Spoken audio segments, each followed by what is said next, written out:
back, Tech. In this video, I'm going to do a teardown of this laptop DVD drive. I'm curious to see how it works, and I want to see if there's any components worth salvaging. Let's get started.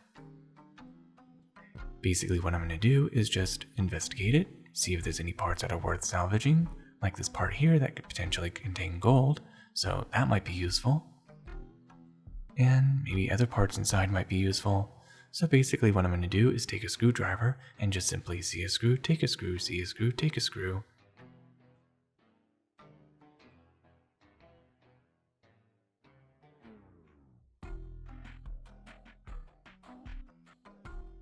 And as you can see, this part here contains a little bit of gold, so that's worth salvaging.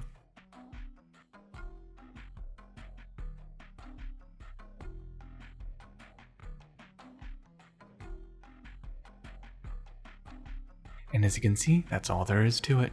Not much to salvage, except for maybe some precious metals, and that's pretty much it. Like this ribbon right here contains a good amount of gold.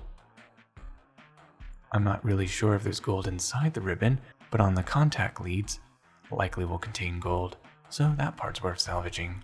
So now what I'm going to do is open this up a little bit more where the laser diodes are.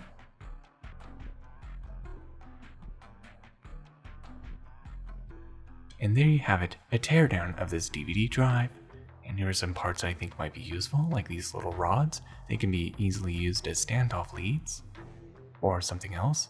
This little motor here can also be useful. Maybe I can take this motor and attach it to an Arduino.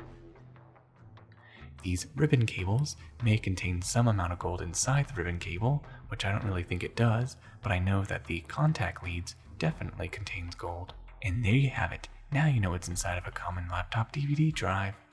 Thank you for watching Tech. I hope you learned something new, and don't forget to like, subscribe, and of course click on the bell icon to be notified for future Tech videos. Till the next tech, goodbye.